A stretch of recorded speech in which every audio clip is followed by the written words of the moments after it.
Под гимн Казахстана артисты в национальных костюмах выносят на сцену государственный флаг.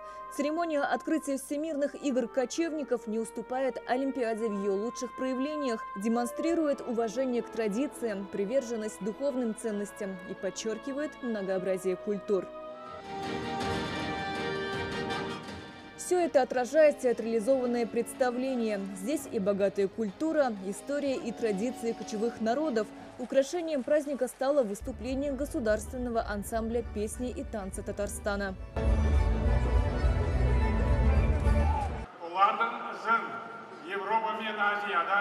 Кочевая цивилизация по-настоящему древняя. Они есть почти на всех континентах. У всех у нас общая культура, духовное богатство, ценности, но самое главное, что объединяет все кочевые народы – это дух свободы. Центральный стадион Астаны собрал почти 30 тысяч зрителей. Вместе с президентами Казахстана, Кыргызстана, Узбекистана в первом ряду Рустам Минниханов.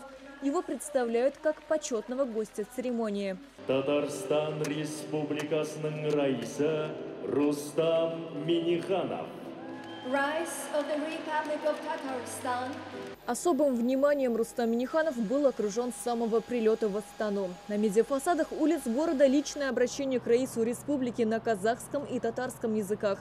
Состоялась личная встреча с президентом Казахстана Касымом Жомартом Токаевым. Раис республики поздравил его с открытием Всемирных игр. Он подчеркнул, соревнования вносят неоценимый вклад в возрождение и сохранение культуры кочевых цивилизаций. В этом году Всемирные игры кочевников собрали 2000 спортсменов со всех континентов из 85 стран. В составе сборной России 189 спортсменов, среди них и 29 татарстанцев.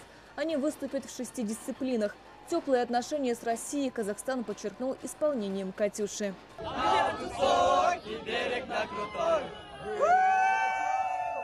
Всю неделю спортсмены будут состязаться в 21 дисциплине и 10 показательных видах спорта. Это состязания на лошадях, скачки, национальные виды борьбы, стрельба из лука, охота с птицами и другие. На турнире разыграют 95 комплектов медалей.